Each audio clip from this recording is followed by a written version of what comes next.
And we're better off than we were 4 years ago.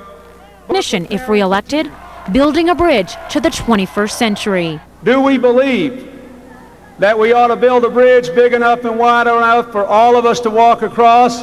The president says Republicans, including his opponent Bob Dole, have a different vision for the future. They write that all these efforts don't amount to anything, and we ought to just say, there's a river, you figure out how to get across it.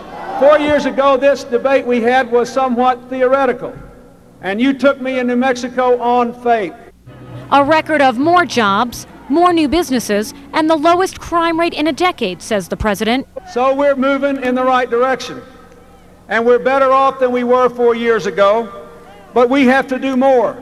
If re-elected, Mr. Clinton told New Mexicans he'll focus on the environment. It's a good thing to protect the environment, and I intend to continue to do it. Cut taxes and make a college education available to anyone who wants one. We have got to build a bridge to the 21st century in which the education of every single American is our highest priority. Will you help me do that? And the Clinton-Gore committee estimates 10 to 12,000 people came out to that speech that you heard this afternoon on Q13. Teresa. Well, Clinton's speech was the event of a lifetime for some New Mexicans, but what about the actual substance of the speech? Q13's Mark Horner gets some response from some people in the crowd. People will be talking about their hopes and their dreams for their children. Spectators did their best to find the ideal vantage point on this Sunday afternoon. They filled the streets to hear a speech filled with issues. He talked about specifically the internet and keeping kids ahead of the times, putting them on all over the country, making sure that education is foremost, and I liked hearing that. This 10-year-old liked hearing about taxes. I like the taxes being lowered. You're 10, and you're concerned about taxes. The president touted his record on crime, but this is Albuquerque, 1996. A record-setting year for the city's murder rate and bank robberies.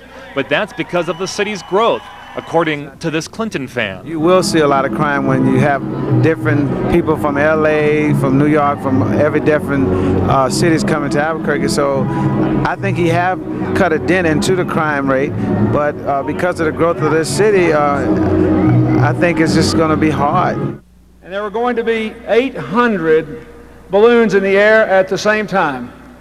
And it seemed to me that that meant that there was more hot air here already than any other place in the country. And a little more wouldn't do any harm. Does that mean more hot air, or do you believe in what he has to say? No, I think he said some very interesting things today. I think it was wonderful. I like the part about the student loan, because I'm getting mine in a couple of weeks, and it's going to help me out a lot. It was a vintage campaign scene, the throng of supporters looking for a handshake or hoping the president would play a saxophone, while some things seemed a bit offbeat. It was one of the best stump speeches I've seen since Nixon. In the end, a final salute and a wave. While some people may not have found the ideal vantage point, the president certainly found his ideal crowd. Mark Horner, Q13 News, Albuquerque.